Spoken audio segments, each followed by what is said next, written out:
Hello, I'm Mark Tracy. I'm a staff writer at the New Republic magazine. I'm here with Travis Waldron, a sports reporter at Think Progress.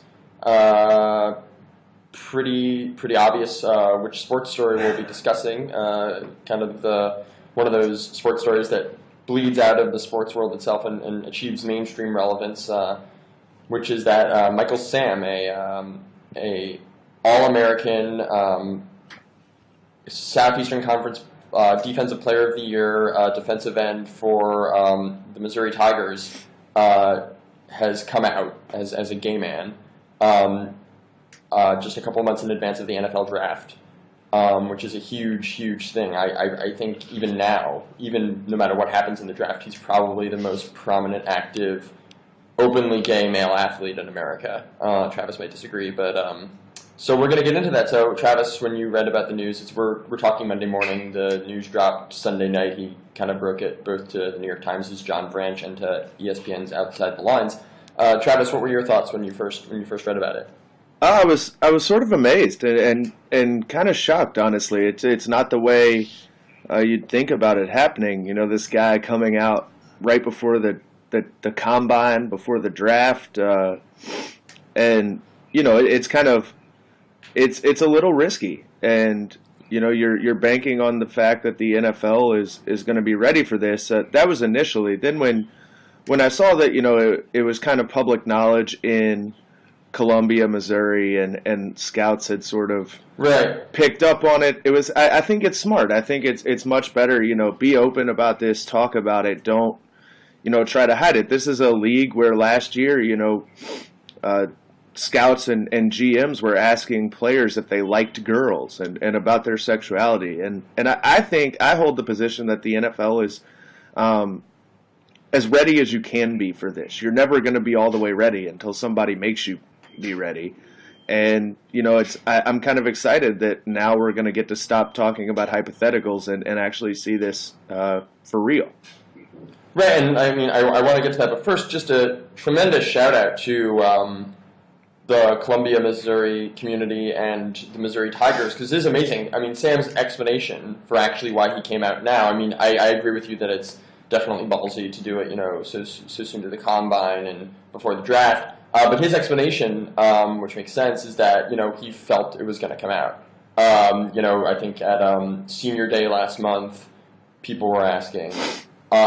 His teammates have known since August, which is amazing. You have, and we'll get to this, you have anonymous NFL executives and coaches saying that NFL locker rooms might not be able to handle this. Meanwhile, his locker room, which is college kids, most of them, none of them professionals, which is a whole other story, most of them not good enough to be professionals, and more of them, many more than 53 players on a college roster, they all knew, and they bothered them so much that they only got to the conference championship game and went 12-2 and won the Cotton Bowl.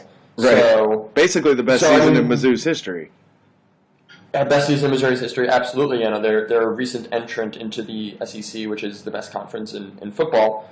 And so shout out to them. I mean, like I want to meet those guys. I mean, not that I don't want to meet Sam, but I mean, I want to meet those guys, the guys on the team who are like, okay, so our star defensive end's gay. Like, he's going to help us win football games, including, I was watching this on YouTube last night. I didn't see the game at the time, but the Cotton Bowl, I think they were playing Oklahoma State. Missouri was up 34-31 with about a minute left. Oklahoma State's driving down the field, and all of a sudden, Michael Sam, strip sack on their quarterback, picked up by another guy, returned for a touchdown. Iced the game. Huge, tremendous play. He led the conference in sacks, and this is not, you know, this isn't the Ivy League. This is the SEC. He led the SEC in sacks. That's not like, but anyway, sorry, I got really excited talking about a great football play, which is the point, right? I mean, to your point about them being ready for this as possible, you know, sports are a natural meritocracy, or they should be a natural meritocracy, and the more competitive and the more big money the sport,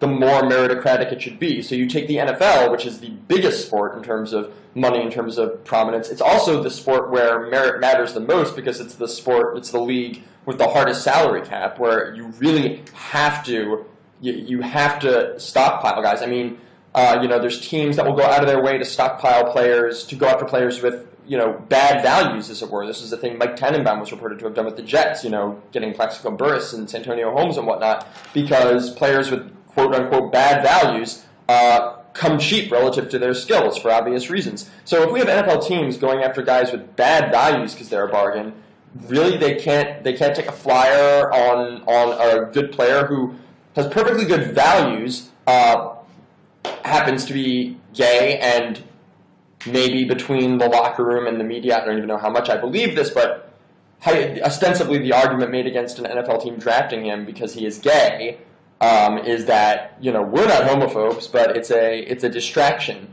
And, leaving aside the kind of vileness of that argument just for a second, I would think that the ability to take a guy who should be a third-round pick, who might now go in the fourth or fifth round, should overwhelm, any worries about distraction.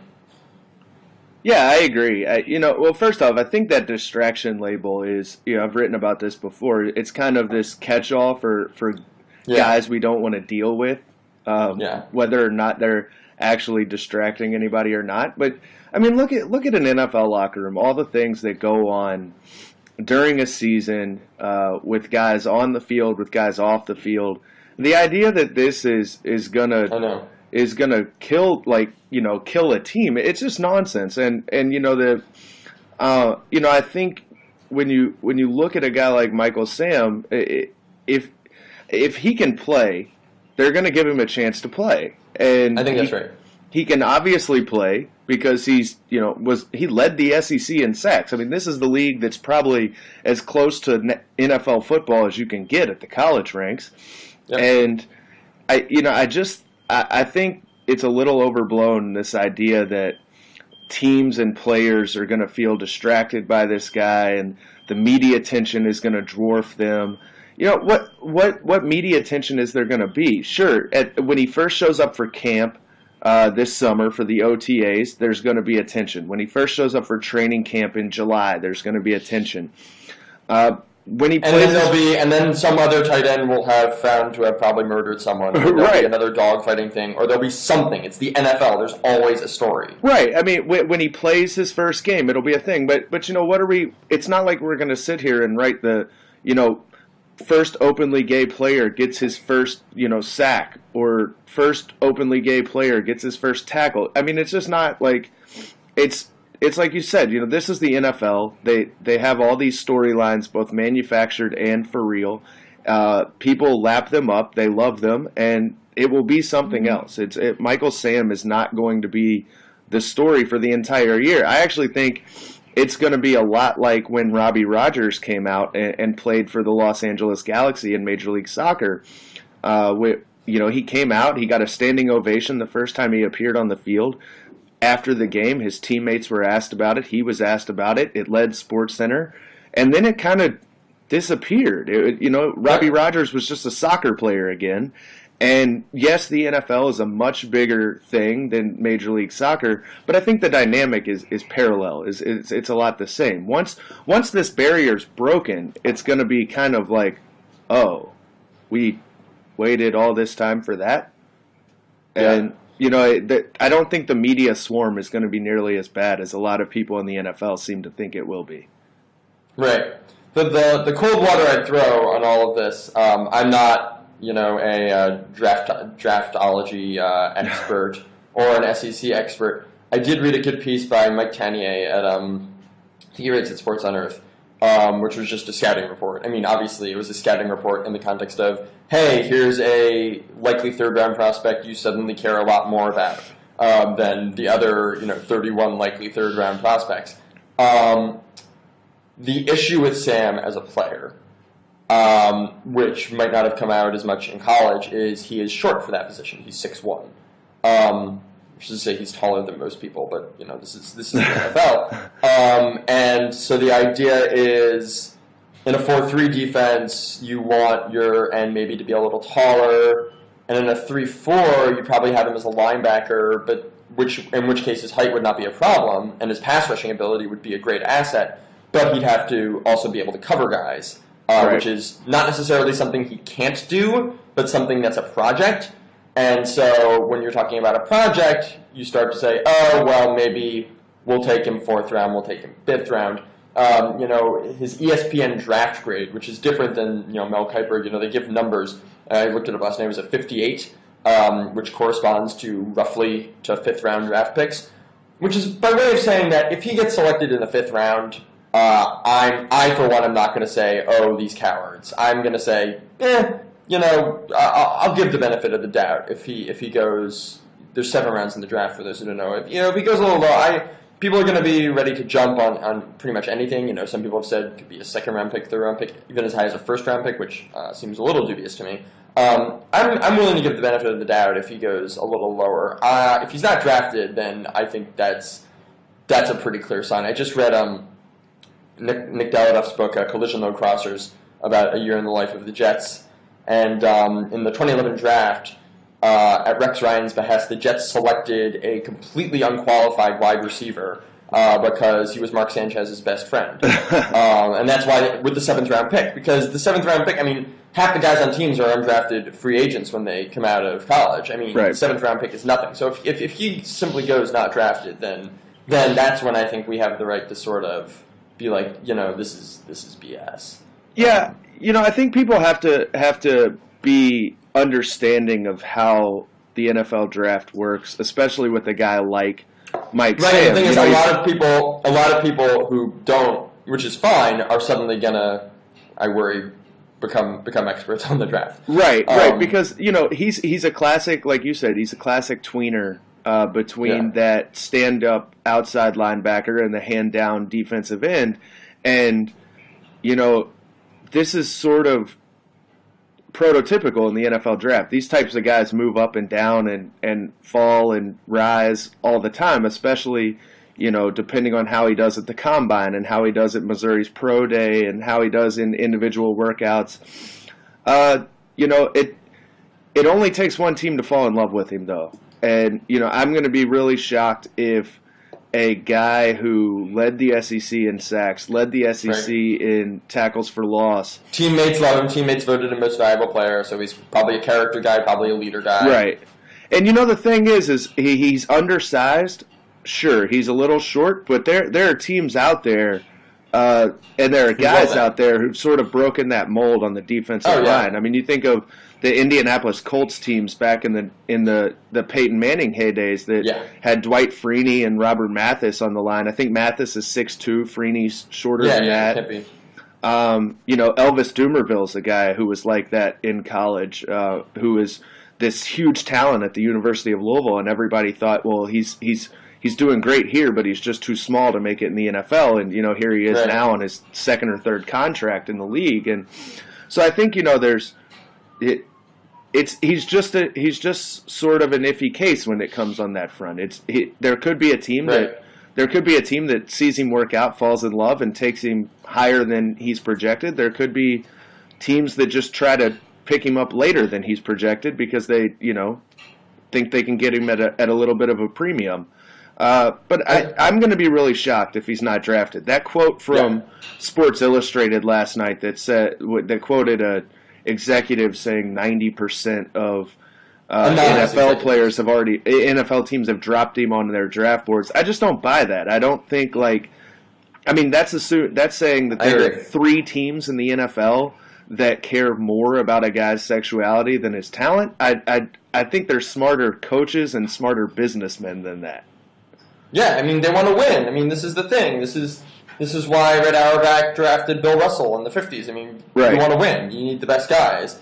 I saw a couple of things last night. One was in the Sports Illustrated article. For those who don't know, I don't know how I feel about it, actually, but there was a Sports Illustrated article, certainly a very kind of like if it didn't exist, we would need to invent it Sports Illustrated article that quoted 8 NFL executives and coaches basically giving 8 anonymous quotes to the effect of, we're not homophobes, but this is a distraction. What general manager is going to want to subject his team to this? Which, as you, I think, point out, I think the biggest problem with that is that's not really true. Right. I actually think, I agree with you that most general managers won't really see it that way.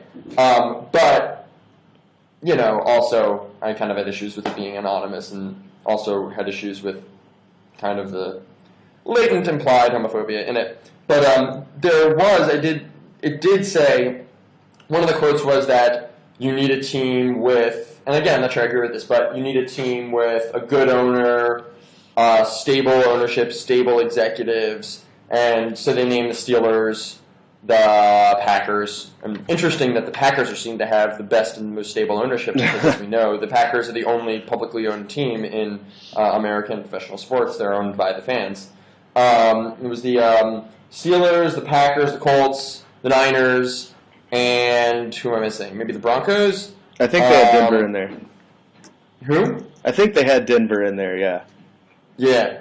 And then there was a tweet I saw from a scout who was talking, I think, less about organization and more about locker room, and mentioned a few of those teams, and mentioned, and the Ravens. Ravens were definitely one of them. Ravens were a great organization.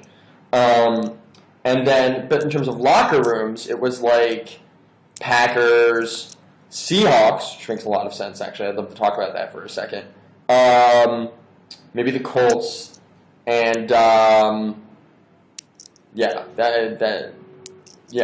So, I mean, in terms of, like, specific locker rooms being specifically encouraging, Seahawks caught my eye because actually, I mean, first, obviously, they are the best team in the league. They're the reigning champion, and deservedly so. And also, you think of that locker room, you think of Richard Sherman, and he was a quote-unquote distraction, which clearly was a huge issue for that team. And you think of a lot of freewheeling guys.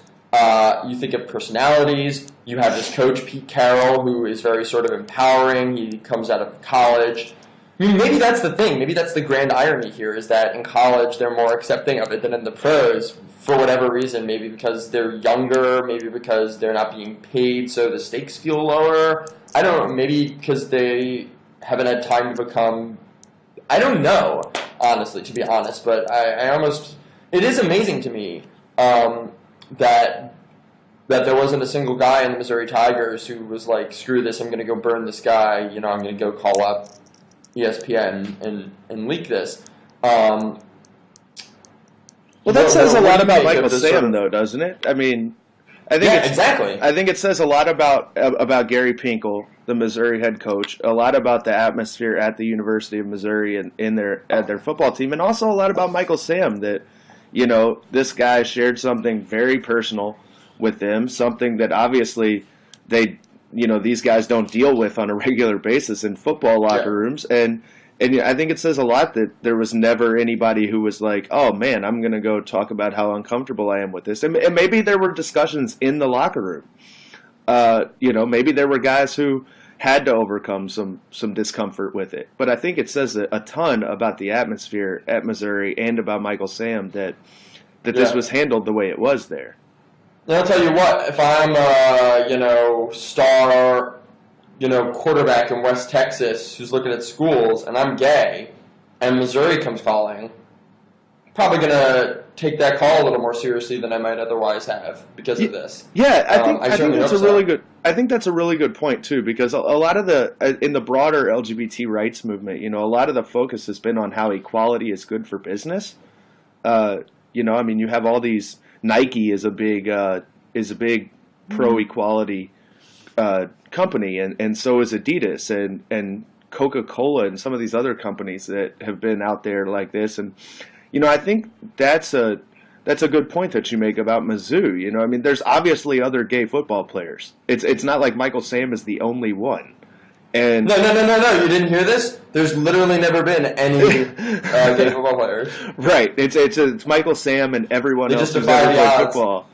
But also, I think if you're the NFL, I think the NFL sees this a lot from a business perspective. And I think some people would say that's overly cynical, but I don't really mind how they get to their support for equality as long as they support it. But, I would think that as a LGBT football fan, the idea of seeing a gay player is big. It helps to see the NFL, if not all of its teams, saying, we support Mike Sam. I think that goes a long way for broadening a fan base. And maybe this is cynical, but I bet wherever Mike Sam ends up next year, I bet they sell a lot of jerseys. And I bet he will. You And know, I it's mean, funny, like, I think the players will come around. I really do think, they take themselves seriously as professionals, as they should. And I think they understand that that's what he'll want, and they'll be able to do their jobs the best. I had the opportunity a few weeks ago to interview David Tyree, who's most famous for making the helmet catch in Super Bowl 42, former Giants wide receiver. He works for the league now in player outreach, player development. And he is a devout Christian. He kind of had a born again experience. He was an alcoholic and was busted for selling drugs, and kind of found God, and now lives a quiet, nice life with his wife and his children. And he is very vehemently, he told me vehemently, his word, anti-gay marriage. Which he attributes to his religious beliefs. And I asked him, okay, but what about a gay guy in a locker room? And Tyree was like, I don't care. I care about a good workplace environment. That's their business. Which obviously, if I had my druthers, he would support same-sex marriage. But failing that, I think that's kind of the reasonable thing and kind of the reasonable threshold to expect. From pretty much everyone in the NFL. And also, it's worth noting that the NFL's spokesperson, Greg Aiello, put out a brief statement saying, to the equivalent of, we welcome this, and right. workplace stuff, and et cetera, et cetera. Yeah, I mean, I think the majority I don't think the players are the concern here. I think Jerome Bettis. Sounds like it's the coaches. What's that? Yeah, well, Jerome Bettis said last night, he thinks that 90 to 95% of players would support this. And, I mean, the media gives a lot of run to guys like John Vilma and Chris Culliver, who say things like we wouldn't be comfortable. But I think the majority of guys don't feel that way. I mean, when you talk to guys, I've talked to both Brendan Iambadeo and Chris Kluwe about this, and they'll say there's disagreements in the locker room, but there's disagreements about everything in a locker room. You work them out. You work. It's kind of this whole John Martin, Richie Incognito. When that all went down, and everybody was disappointed. All the players were disappointed that it got taken out of the locker room, and I think that's kind of I disagree with that in a lot of ways, but I think that's a lot of the way things are handled here, and it has positive sides too, and I think on this it would be that way. A lot of these guys will experience this, and they will figure out that it's not that big of a deal. And the ones who do have a problem, I think where the problem is that perception that executives and coaches think this is a baggage issue, that this has the potential to wreck their team and cause bad chemistry and all this stuff, which again I just think is unfounded. But what we need is somebody like Mike Sam to go in there and prove them wrong. Besides, it's also it's 2014 for them too. It's not just us. We're not the only ones living in 2014. They're also living in 2014. That's kind of how I feel.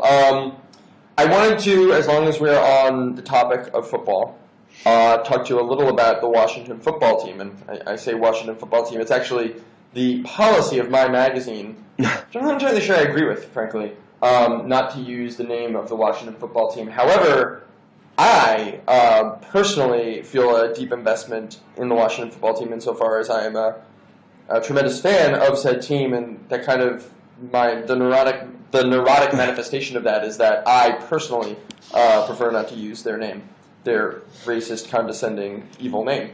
So first, why don't you tell everyone just, you had an article maybe a week or two ago, kind of a big scoop about this situation. Why don't you summarize it briefly?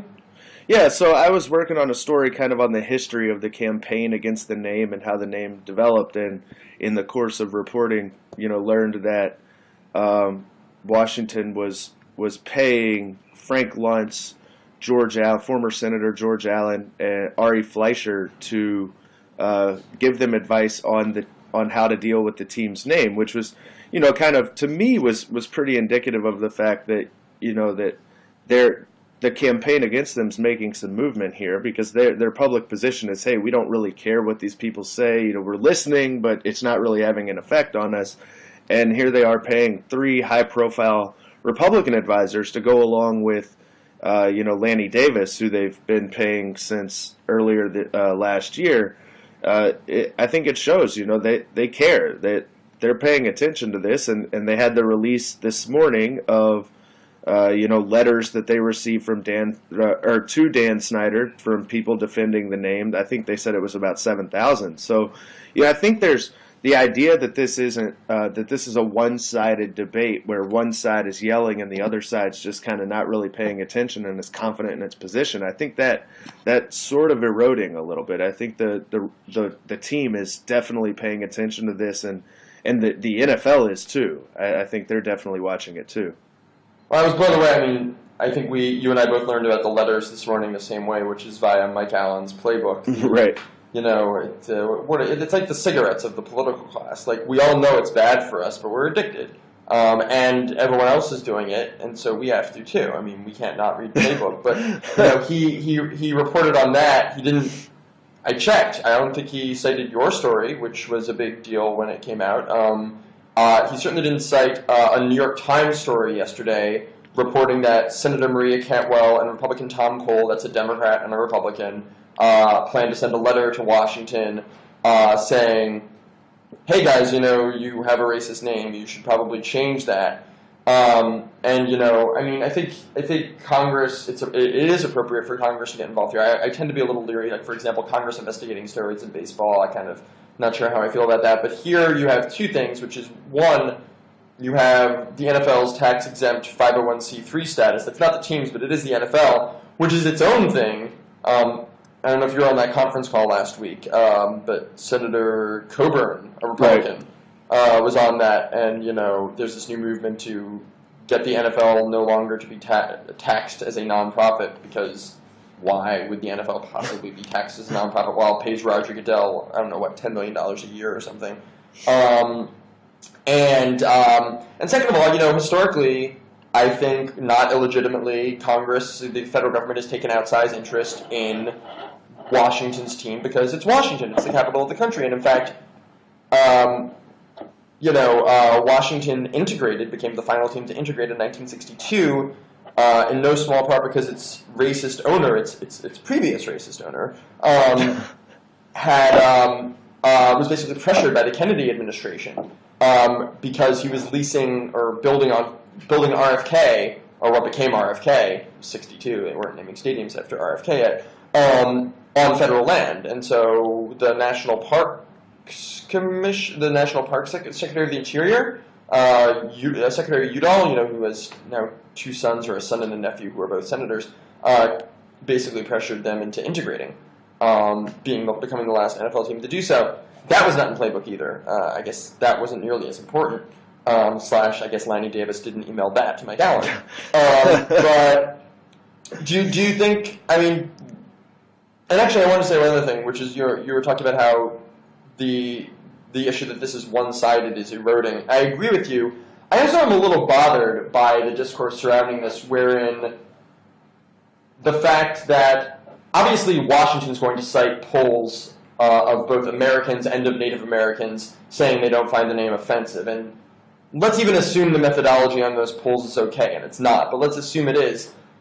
I feel like a typical response for those who think the name should be changed should be to say, the methodology's bad. Oh, there are also people who find it offensive. I almost think that's not the best argument against the name. I kind of am always leery of letting specific groups decide on the offensiveness or inoffensiveness of something based on the fact that they're the ones who ostensibly should be offended. The fact is, whether or not the offended group, which in this case is Native Americans, the ostensibly offended group agrees or not, it's an offensive name. Right. It is. This isn't